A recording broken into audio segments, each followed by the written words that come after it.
मुक़द्दस में इरशाद फरमाया, वमा खलक़तुल जिन्न वल इंसा इल्ला लियअबुदून, मैंने जिन और इंसान को अपनी इबादत के लिए पैदा किया। किसके लिए पैदा किया अल्लाह ने? इबादत के लिए। तो इबादत किसे कहते हैं वो मैं समझाऊंगा, बताऊंगा। इबादत का मफ़हूम आप सब समझ भी जाएंगे इंशाअल्लाह।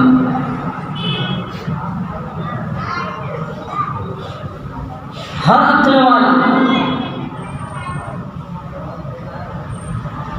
जिसके अंदर में जर्रा बराबर भी अक्ल है, वो ये समझ जाएगा जो काम के लिए जिस चीज़ को बनाई जाती है, अगर उस चीज़ में उसको इस्तेमाल न किया जाए तो वो चीज़ बेकार है। इस माइक का काम है हमारी आवाज़ हम तक पहुँचाने का, आवाज़ बुलंद करने का इसका काम है। अगर ये माइक अगर हमारी आवाज़ आप तक न पहुँचाए, ये माइक काहे का? ये माइक बेकार है। जिस चीज़ को जिस काम के लिए बनाया जाए उसको उसी में इस्तेमाल करना चाहिए, और अगर उसमें इस्तेमाल न किया और वो चीज़ उसमें काम न की, वो चीज़ बेकार है। फिर इसका काम है ठंडा रखना। मोटर का काम है एक जगह से दूसरी तरफ लेकर के जाना। अला हाज़िल क़यास, जो चीज़ जिस काम के लिए बनाया जाए उस चीज़ को उसी काम में इस्तेमाल करना चाहिए, और अगर वो चीज़ उस काम में इस्तेमाल ना है वो चीज़ बेकार है। उसकी कोई वैल्यू नहीं है, कोई अहमियत नहीं है। बिला तशबीह इंसान को अल्लाह ने अपनी इबादत के लिए पैदा किया है। अगर इबादत न करे वह इंसान हकीकत में इंसान नहीं, बल्कि वो बेकार चीज़ के निशान है। हकीकत में इंसान वास्तव में आदमी तो वो है जो अल्लाह की इबादत करता है। वमा खलक़तुल जिन्न वल इंसा इल्ला लियअबुदून, मैंने जिन और इंसान को अपनी इबादत के लिए पैदा किया। अब अगर इबादत नहीं करता है तो बेकार, इंसान बेकार है जो इंसान अल्लाह की इबादत न करे। इबादत के मफ़हूम को समझिए, इबादत किसे कहते हैं? इबादत जो है यानी किसी को खालिक समझकर, माबूद समझकर उसकी इबादत, उसकी ताज़ीम करना, वह इबादत कहलाता है। किसी को खालिक समझकर किसी की ताज़ीम करना वह इबादत कहलाता है। और इबादत का एक मफ़हूम इस्तिलाह में ये भी है कि किसी को खालिक समझना या खालिक का हिस्सेदार मानकर उसकी इताअत करना, वो खालिक कहलाता है। खालिक मतलब पैदा करने वाला अल्लाह ताला, हम सबका पैदा करने वाला अल्लाह ताला है। अल्लाह के अलावा कोई है तो बता दीजिए। तो हम सबका खालिक अल्लाह है। किसी को अपना खालिक समझना या खालिक का हिस्सेदार समझकर उसकी इताअत करने को इबादत कहते हैं। लेकिन साथ साथ में नियत भी होनी चाहिए इबादत की, ताज़ीम की नियत भी होनी चाहिए। अगर ताज़ीम की नियत नहीं है, इबादत की नियत नहीं है, तो वो फिर इबादत नहीं मानी जाएगी। आप देखें बुत परस्त बुतों के सामने सजदा करता है, और मुसलमान खाने काबा के सामने में सजदा करता है। वहां पर भी पत्थर, बुत भी पत्थर। वो मुशरिक हो गया, हम मोमिन हो गए। ये कैसा? हिंदू अपने देवी देवताओं को, रामचंद्र वगैरह को मानता है, और मुसलमान नबियों को मानता है, वलियों को मानता है। फिर वो देवी देवताओं को मानकर वो मुश्रिक कैसे हो गया? और हम अल्लाह के नबियों वलियों को मानकर मोमिन कैसे हो गए? हम मोमिन कैसे हो गए? वो मुश्रिक हो गया। वो रामचंद्र वगैरह को मानता, हम नबियों वलियों को मान लें, लेकिन वो मुश्रिक और काफिर हो गया, हम मोमिन मुसलमान हो गए। ये कैसा?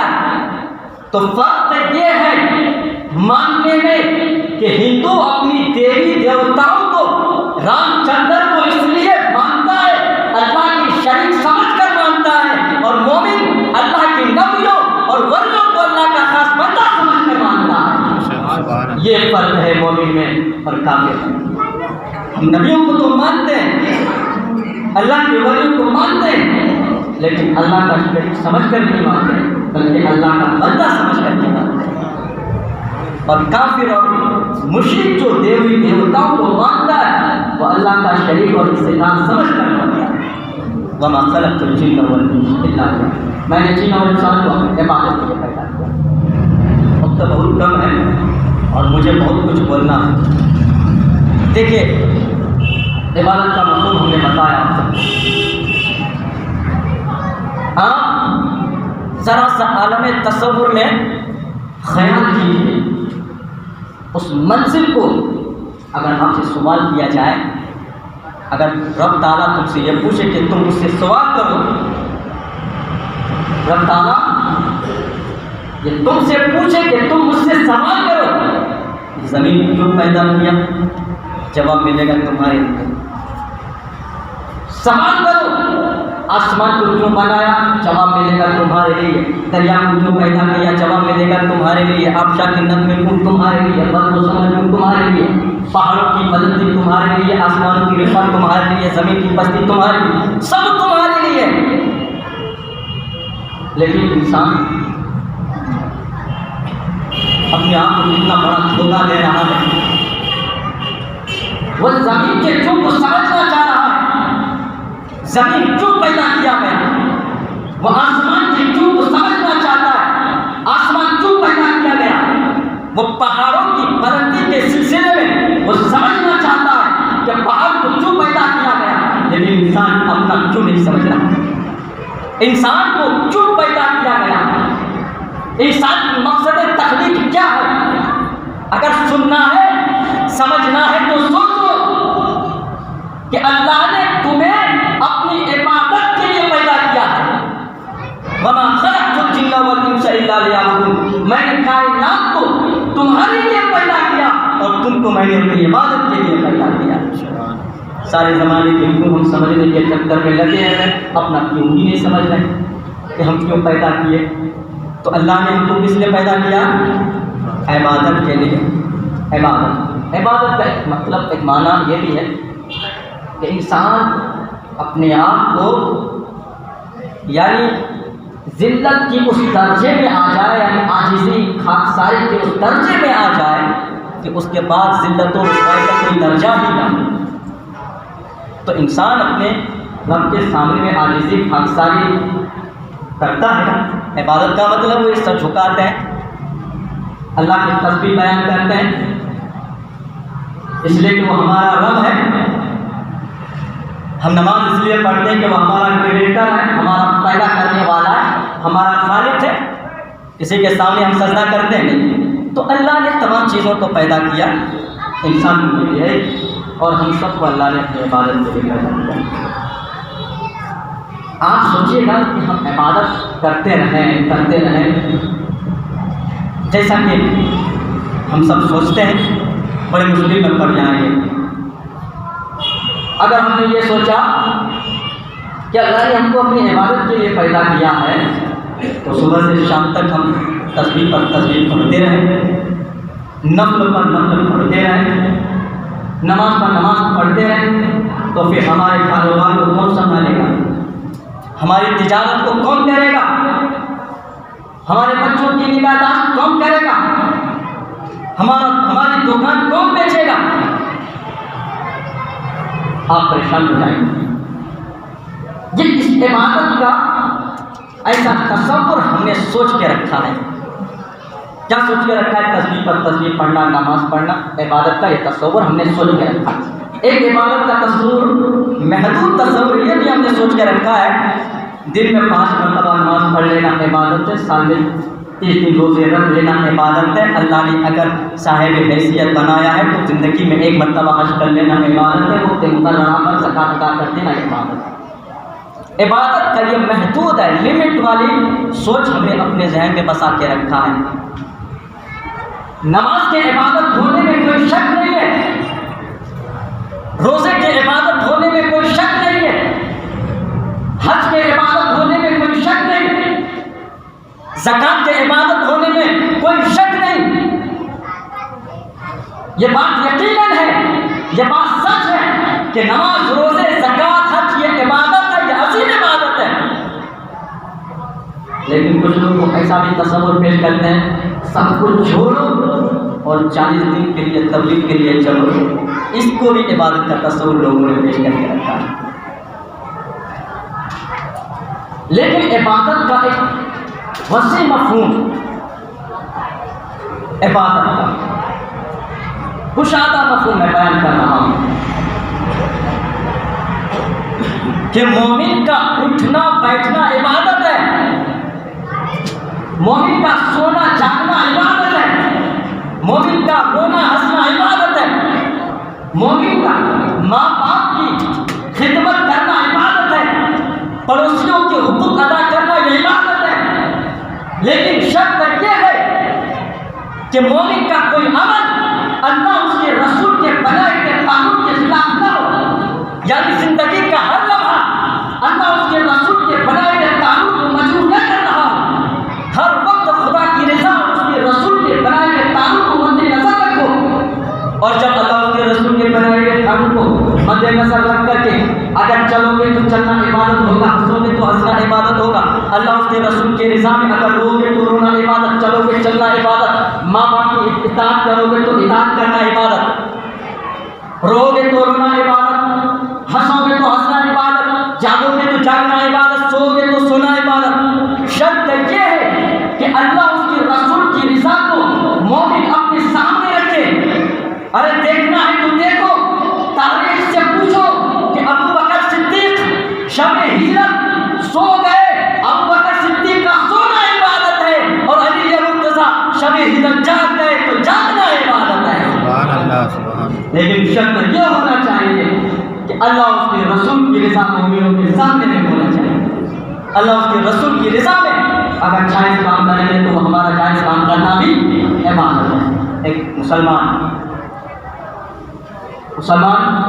नमाज ईशा पढ़ा, फजर का इंतज़ाम किया, सो गया, मुझे फजर पढ़ना है, फजर का वक्त हुआ, आपने नमाज पढ़ लिया, ज़ोहर का इंतज़ाम करें, लेकिन ज़ोहर को गायब नहीं करना है, पढ़ना है, नियत रखें, ज़ोहर पढ़ना है, ज़ोहर का इंतज़ाम करें। तो फजर से ज़ोहर तक आपने नियत कर लिया, आपने इरादा कर लिया कि मुझे ज़ोहर की नमाज पढ़ना है, तो अब ज़ोहर से फजर से ज़ोहर तक आप जो भी जायज़ काम करेंगे, काम तो करेंगे, लेकिन होगा ये कि आप नमाज की हालत में होंगे। अब ज़ोहर आपने अदा कर लिया, असर के इंतजार में, असर का वक्त होगा, असर की नमाज पढ़ेंगे, काम जो भी हो, आप असर के इंतजार में, असर की आपने नमाज पढ़ा, गोया कि ज़ोहर से असर का जो वक्त गया वो नमाजी की हालत में गया। अब असर की नमाज पढ़ने के बाद मगरिब के इंतजार में, मगरिब की नमाज पढ़ ले आप, ज़ोहर असर और मगरिब के दरमियान का जो वक्फा है वो नमाज जो वक्त में आपका गुजरा, मगरिब पढ़ के आपने नियत किया कि मैं ईशा की नमाज पढ़ूंगा, ईशा का वक्त हुआ, आप ईशा पढ़ लिया, आप नमाज के वक्त में आपका वक्त गुजर गया। क्योंकि हुजूर ने फरमाया कि नमाज का इंतजार करना गोया कि वो नमाज की हालत में पर्दा मोमिन 5 जरूर है, लेकिन लिखा जाएगा वो 24 घंटे की नमाज में है, लिखा जाएगा 24 घंटे की नमाज में। लेकिन शर्त ये है वो नमाज का इंतजाम करें, नमाज की नीयत होनी चाहिए उसके दिमाग में कि मैं नमाज ज़ोहर पढ़ूंगा। जायज़ काम में है तो नमाजी की हालत में असर पढ़ूंगा, जायज़ काम में है तो नमाजी की हालत में, इसलिए कि इंतज़ार सलात नमाज का इंतज़ार करना गोया कि वह नमाजी की हालत में है। तो इबादत का ये वसी मफ़हूम है कि आप तिजारत भी करेंगे, बीवी बाल बच्चों की खिदमत परवरिश भी करेंगे, दुकानदारी भी करेंगे, लेकिन नियत ये होगी कि मैं ज़ोहर की नमाज पढ़ूंगा, गोया कि आप इबादत ही करेंगे। अल्लाह ने फरमाया वमा खलक़तुल जिन्ना वल इंसा इल्ला लियअबुदून, हमने जिन और इंसान को अपनी इबादत के लिए पैदा किया है, दूसरे काम के लिए नहीं। अगर जो चीज़ जिस काम के लिए बनाई जाए वो चीज़ अगर उसमें इस्तेमाल न करें तो उसका मकसद तख्लीक हट गया, वो चीज़ बेकार हो गई और उस चीज़ पर यह जुल्म होगा, गलत होगा। जो चीज़ जिस काम के लिए बनाई जाए उसमें अगर इस्तेमाल न किया जाए, मिसाल के तौर पर मैं आपको बताऊँ, एक नया उगलदान जानते हैं आप सब, जिसमें पानी पीते हैं, उगलदान में पानी पीते हैं उगलदान से थूकते हैं भाई। एक नया उगलदान है और किसी को आप पेश कीजिए पानी डाल के उसमें, जनाब दीजिए लोग फरमाइए पानी पीजिए, कहेगा उगलदान में पानी पीने के लिए नहीं है। फतवा भी पूछा जाएगा मुफ्तियाने किराम से, मुफ्तियाने किराम फतवा भी दे देंगे भाई नया उगलदान है, नापाक है, नहीं है तो उससे पानी पीने में कोई हर्ज नहीं है, जायज़ है, पानी पी सकते हैं। लेकिन कोई इंसान उगलदान से पानी पीने को तैयार नहीं होगा, इसलिए कि उसे मालूम है उगलदान थूकने के लिए गिलास बनाया गया पीने के लिए। किसी को गिलास सामने में पेश कीजिए और कहिए कि इसमें थूकिए, कहेगा दिमाग इसका फ्यूज उड़ गया होगा, इसका कहेगा साहब गिलास में पीते हैं थूकते नहीं है। तो जो चीज़ जिस काम के लिए बनाया जाए उस चीज़ को उसी में इस्तेमाल करना चाहिए। उगलदान थूकने के लिए तो उसमें थूकना चाहिए, पीना नहीं चाहिए। गिलास पीने के लिए तो उसमें थूकना नहीं चाहिए, उसमें पानी पीना चाहिए। टोपी सर के लिए तो पैर में नहीं आना चाहिए, सर में रहना चाहिए। जूता पैर के लिए बनाया गया, सर में नहीं आना चाहिए। इसको बनाया किसने? इसको तख्लीक किसने किया? ये बात ज़हन में किसने डाला कि उगलदान थूकने के लिए, गिलास में पानी पीने के लिए, टोपी सर में पहनने के लिए, जूता पैरों में पहनने के लिए? किसने दिमाग किया? किसने बताया? किसने इन चीज़ों को पैदा किया? तो कहेंगे इंसान। उगलदान को इंसान ने पैदा किया, इंसान ने बनाया, गिलास को इंसान ने बनाया, टोपी और जूते चप्पल को इंसान ने बनाया। मालूम हुआ कि जो चीज़ थूकने के लिए उसमें पिएंगे नहीं, जो सर के लिए है उसको पैर में नहीं लाएंगे। जब इंसान की बनावटी का इतना ख्याल, तो खुदा के मैन्युफैक्चरिंग का कितना ख्याल होना चाहिए, कितना ख्याल होना चाहिए। वमा खलक़तुल जिन्ना वल इंसा इल्ला लियअबुदून, मैंने जिन और इंसान को अपनी इबादत के लिए पैदा किया। तो जो इंसान अल्लाह की इबादत न करें, जो अल्लाह की तस्बीह बयान न करें, वो बेकार है कि नहीं? वो बेकार चीज़ों की मिसाल है। तो अल्लाह ने इंसान को बनाया अपनी इबादत पे, इबादत करना चाहिए, इबादत करना ही होना चाहिए, करना ही होगा इबादत। हज़रात गिरामी, देखिए मौमिन की नियत उसके अमाल से बेहतर है, काफिर की नियत उसके अमाल से बदतर है। कहता है नियतुल मुमिन खैरुम मिनल अमल व नियतुल काफिर शर्रुम मिनल अमल। मोमिन की नियत उसके अमाल से बेहतर है और काफिर की नियत उसके अमाल से बदतर है। इंसाफ का तकाज़ा है कि एक आदमी जितनी बड़ी गलती करता है उसको सजा भी उतनी मिलनी चाहिए, और जितना अच्छा काम करे उसको अजर भी उतनी ही मिलना चाहिए। आप देखते भी आए कि एक इंसान जिसने कुफ्र किया, कुफ्र करके वह जहन्नम में चला गया।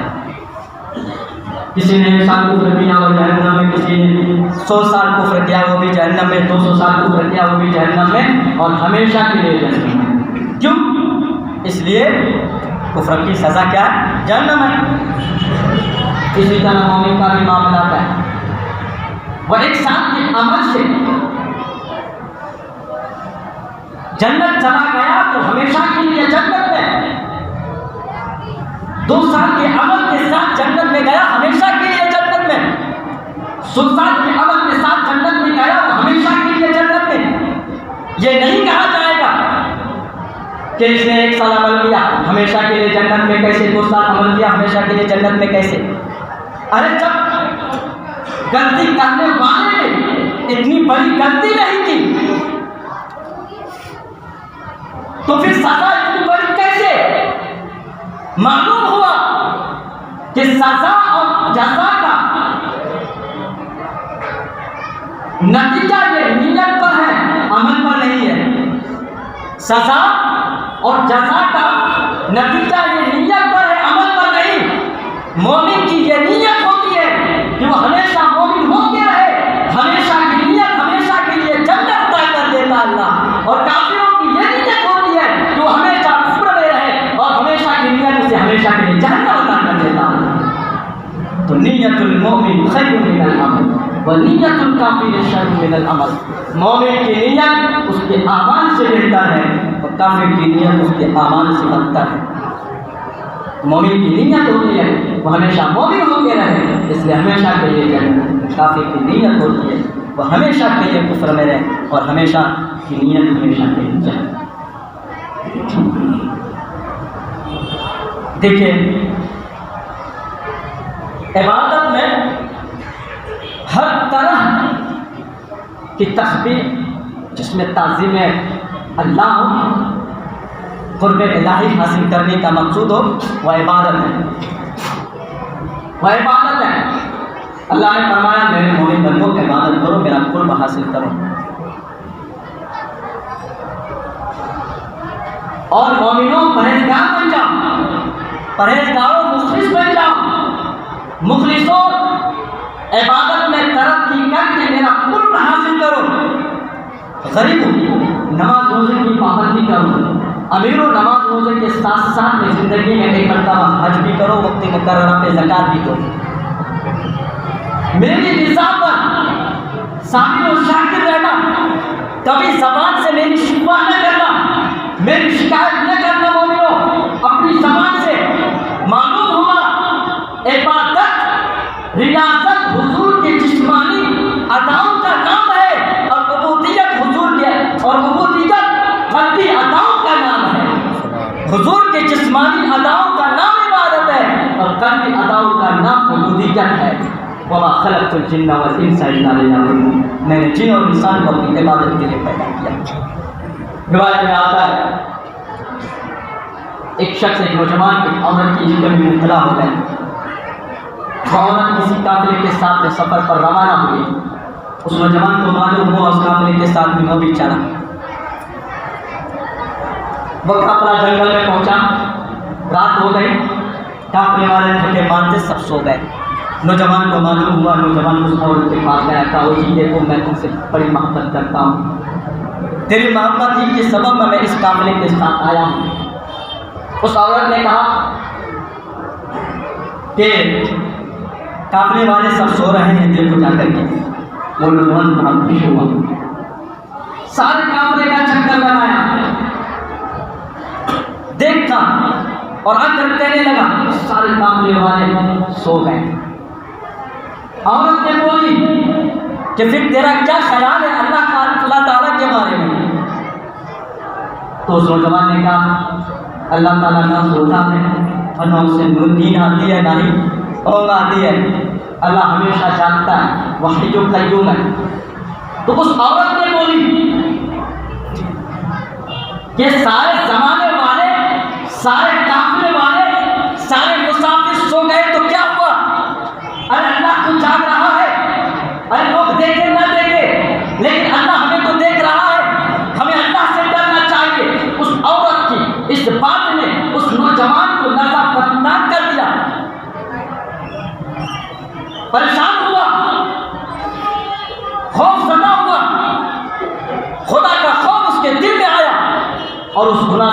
हो गया, सच्चे दिल से तौबा किया, घर वापस आया, उसका इंतकाल हुआ उस नौजवान का। किसी ने ख्वाब में देखा नौजवान क्या हाल है कब्र में। उस नौजवान ने कहा मैं खुदा के खौफ से, खुदा के डर से मैंने एक मर्तबा गुनाहों से बचा था, अल्लाह ने उस गुनाहों के सबब हमारे तमाम गुनाहों की मग़फ़िरत फरमाकर जन्नत अता कर दिया है, जन्नत अता कर दिया है। बताया खुदा का खौफ, एक गुनाह छोड़ दिया खुदा के खौफ से, अल्लाह ने जन्नत अता कर दिया।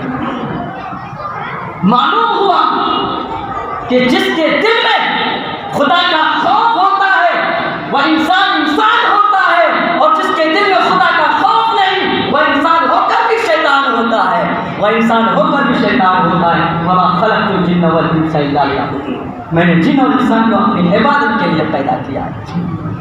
अल्लाह जब बचाने में आता है तो मकड़ी के जालों से बचा लेता है, और जब मारने पे आता है वह लंगड़े मच्छर से भी मार देता है, लंगड़े मच्छर से भी मार देता है। तारीख गवाह अब्राहा बादशाह अल्लाह ताला के मकान का बयान साबित, बहुत मशहूर वाक़या कुरान में। वो जो हाथी, अब्राहा बादशाह का जो हाथी था, उसका जो ख्याल तस्वुर था, वो मैं तस्वुर पेश कर रहा हूँ उस हाथी का। जब अब्राहा बादशाह काबा को ढहाने के लिए आया और हाथी बैठ गया, हाथी बैठ गया है कि नहीं, हाथी बैठती नहीं, बैठ गया। बैठने के बाद बादशाह के लश्करों ने काफ़ी कोशिश किया उठाने के लिए, चलो काबा को उठाएंगे, काबा को उठाएंगे, लेकिन हाथी उठने को तैयार नहीं। हर तरह की जुर्रत किया बादशाह ने, लश्करों ने, अब्राहा के लश्करों ने काबा को उठाने के लिए, लेकिन हाथी उठने को तैयार नहीं।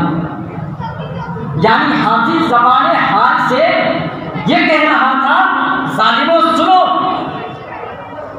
जब तक मेरे दिल में खुदा का खौफ नहीं आया था मैं तुम सबसे डर रहा था, लेकिन आज रब्बे काबा की कसम मेरे दिल में खुदा का खौफ आ गया, मैं तुमसे डरने वाला नहीं। तो जिसके दिल में खुदा का खौफ होता है वो ज़माने से नहीं डरता, और जिसके दिल में खुदा का खौफ